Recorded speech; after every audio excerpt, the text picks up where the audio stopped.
नमस्कार, आप देख रहे हैं न्यूज समय तक और मैं हूं आपके साथ अमन त्रिवेदी। आइए नजर डालते हैं आज की ताजा खबरों पर। चलिए जानते हैं आज के देश और दुनिया की सिलेक्टेड काम की और महत्वपूर्ण 50 बड़ी खबरों को सिर्फ 10 मिनट में। पर अभी तक आपने इस वीडियो को लाइक नहीं किया तो लाइक कर दीजिए। लोकसभा चुनाव से पहले मोदी सरकार ने आम आदमी को दी बड़ी राहत, कम की 100 दवाओं की कीमत। इसमें किसानों के लिए एंटीवेनम और बच्चों के लिए एंटीबायोटिक की दवा प्रमुख। इसके साथ ही रोजमर्रा में इस्तेमाल की जाने वाली बुखार, इन्फेक्शन, शुगर और कोलेस्ट्रॉल भी हुई सस्ती।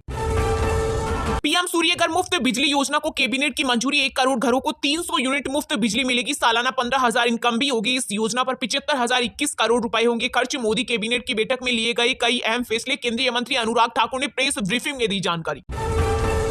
रेलवे सहित केंद्र और राज्य कर्मचारियों ने किया पुरानी पेंशन को लेकर अनिश्चितकालीन हड़ताल का ऐलान। देश भर में 1 मई से रेल रक्षा उपकरण होंगे बंद, सरकारी दफ्तर भी होंगे शामिल। दिल्ली में हुई बीजेपी कोर ग्रुप की मीटिंग। पीएम मोदी और गृह मंत्री अमित शाह भी हुए शामिल। लोकसभा चुनाव के लिए प्रत्याशियों के नामों पर हुआ मंथन। इस बार युवा कैंडिडेट को दी जाएगी प्राथमिकता। लोकसभा चुनाव से पहले जीडीपी ने दिखाया दम। अर्थव्यवस्था ने लगाई 8.4% की छलांग। तीसरी तिमाही में जीडीपी विकास दर में बड़ी तेजी। अगर मोदी को वोट नहीं देंगे तो नरक में भेजा जाएगा। तेलंगाना के निजामाबाद से बीजेपी सांसद धर्मपुरी अरविंद का मुस्लिमों को लेकर विवादित बयान। कहा, अगर जन्नत में जाना है तो जो अपने देश के लिए सेवा कर रहा है, जो अपने देश को सुरक्षित रख रहा है, उनको वोट देकर मदद करना। एमपी, राजस्थान, पंजाब, हरियाणा, बिहार में बारिश का अलर्ट। अगले 2 से 3 दिन ओले बारिश और आंधी चलेगी। आज से पहाड़ों पर गिरेगी बर्फ। आईएमडी ने जारी किया अलर्ट।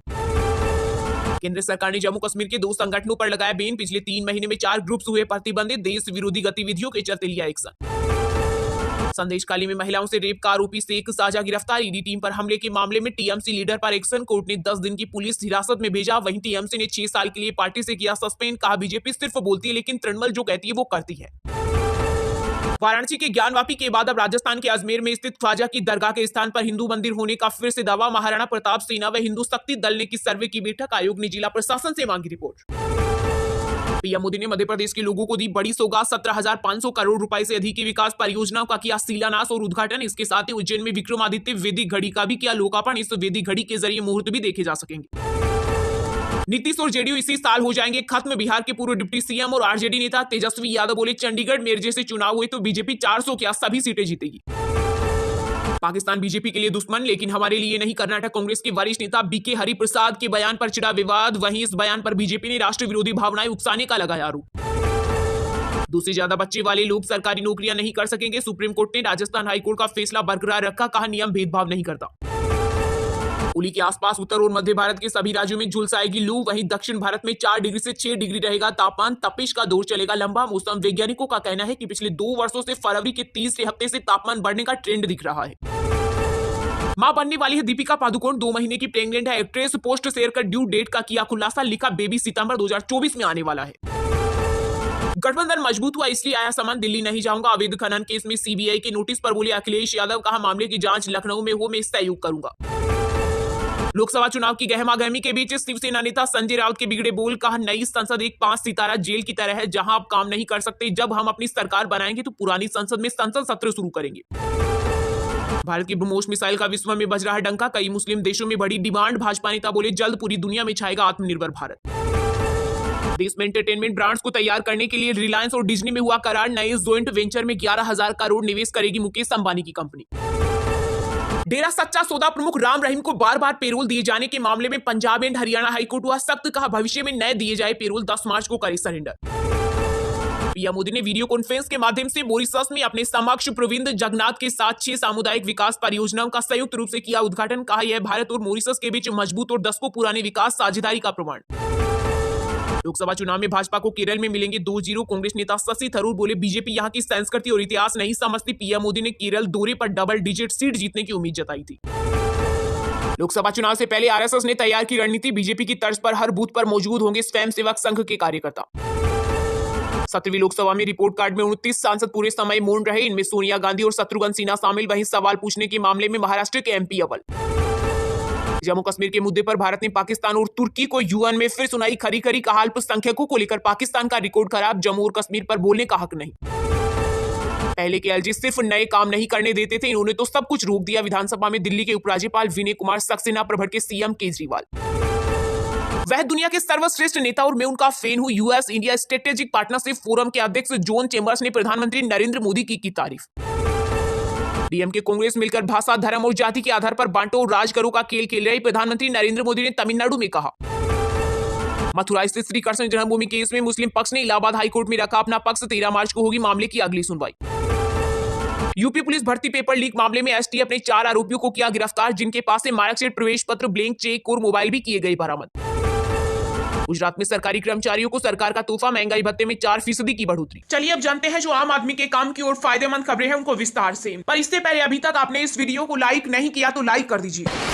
मुफ्त बिजली योजना, 300 करोड़ चिप से लेकर सेमीकंडक्टर प्लांट्स तक मोदी कैबिनेट की बैठक में लिए गए कई अहम फैसले। केंद्रीय मंत्री अनुराग ठाकुर ने प्रेस ब्रीफिंग में दी जानकारी। प्रधानमंत्री नरेंद्र मोदी की अध्यक्षता में हुई कैबिनेट की मीटिंग में सेमीकंडक्टर की मैन्युफैक्चरिंग छत पर सौर परियोजना लगाने संबंधी कई अहम फैसले लिए गए। मीटिंग के बाद केंद्रीय सूचना और प्रसारण मंत्री अनुराग ठाकुर ने प्रेस ब्रीफिंग में बताया कि केंद्रीय कैबिनेट की बैठक में पीएम सूर्य घर मुफ्त बिजली योजना को मंजूरी दी गई है। इस योजना के तहत 1 करोड़ घरों को 300 यूनिट मुफ्त बिजली मिलने के साथ ही सालाना 15,000 रुपए की बचत होगी। उन्होंने कहा इसको लेकर नेशनल पोर्टल लॉन्च किया गया और घरों के मालिक इस पर वेंडर चुन सकेंगे। इसके लिए आसान किस्तों में बैंक से लोन भी मिलेगा। पीएम सूर्य घर मुफ्त बिजली योजना के तहत हर गांव में मॉडल सोलर विलेज बनाया जाएगा। अनुराग ठाकुर ने कहा कि कृषि से जुड़े और खेतीबाड़ी से जुड़े कई फैसले कैबिनेट ने लिए हैं। वहीं केंद्रीय मंत्री अश्विनी वैष्णव ने कहा कि कैबिनेट ने कमर्शियल सेमीकंडक्टर फैब की मंजूरी दी। इसके तहत 3 प्लांट को स्थापित करने की मंजूरी मिली। उन्होंने बताया कि कैबिनेट ने सेमीकंडक्टर के मैन्युफैक्चरिंग के 3 प्रोजेक्ट के लिए फाइनेंशियल सपोर्ट करने का फैसला किया है। 3 सेमीकंडक्टर इकाइयों में कुल निवेश 1.26 लाख करोड़ रुपए होने का अनुमान। उन्होंने कहा सेमीकंडक्टर फैब में हर महीने 50,000 वेफर बनेंगे। एक वेफर के अंदर 5,000 चिप होती है, यानी प्लांट से साल में करीब 300 करोड़ चिप बनेगी। ये चिप 8 सेक्टर में काम आएगी। वैष्णव ने आगे कहा कि बहुत जल्द इसका भूमि पूजन होगा और 100 दिन में इसका काम शुरू कर दिया जाएगा। ये पीएम मोदी के आत्मनिर्भर भारत के संकल्प से संबंधित एक बड़ा निर्णय है।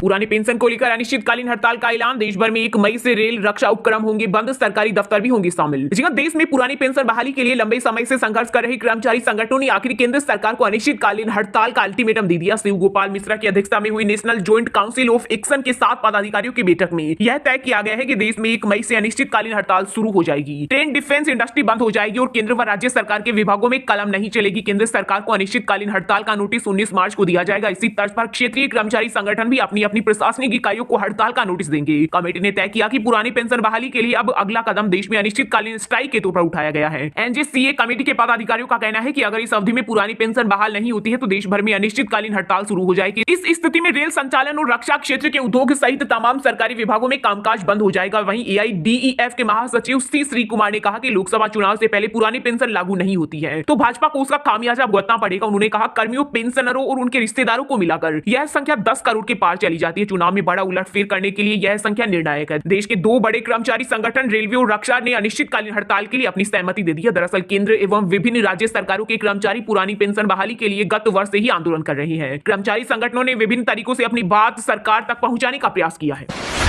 दिल्ली में हुई भाजपा कोर ग्रुप की मीटिंग। लोकसभा चुनाव के लिए प्रत्याशियों के नामों पर हुआ मंथन। इस बार युवा कैंडिडेट को दी जाएगी प्राथमिकता। दिल्ली में बीजेपी हेडक्वार्टर में पार्टी की कोर ग्रुप की मीटिंग हुई, जिसमें पार्टी अध्यक्ष जेपी नड्डा की अध्यक्षता में लोकसभा चुनाव 2024 के लिए प्रत्याशियों के नाम की चर्चा हुई। बैठक में गृह मंत्री अमित शाह भी शामिल हुए। इस दौरान दोनों नेताओं ने मध्य प्रदेश, गुजरात, राजस्थान और उत्तराखंड सहित कई राज्यों की पार्टी नेताओं के साथ अलग अलग चर्चा की। वहीं यूपी, छत्तीसगढ़ और तेलंगाना की पार्टी नेताओं के साथ पहले ही मीटिंग हो चुकी है। पार्टी सूत्रों के मुताबिक बीजेपी की पहली लिस्ट में पीएम मोदी, गृह मंत्री अमित शाह के नाम शामिल हो सकते हैं। साथ ही लिस्ट में उन नेताओं के नाम भी शामिल हो सकते हैं जो 2019 लोकसभा चुनाव में हार चुके हैं। सूत्रों के अनुसार बैठक में युवा प्रत्याशियों को ज्यादा से ज्यादा टिकट देने का विचार किया है।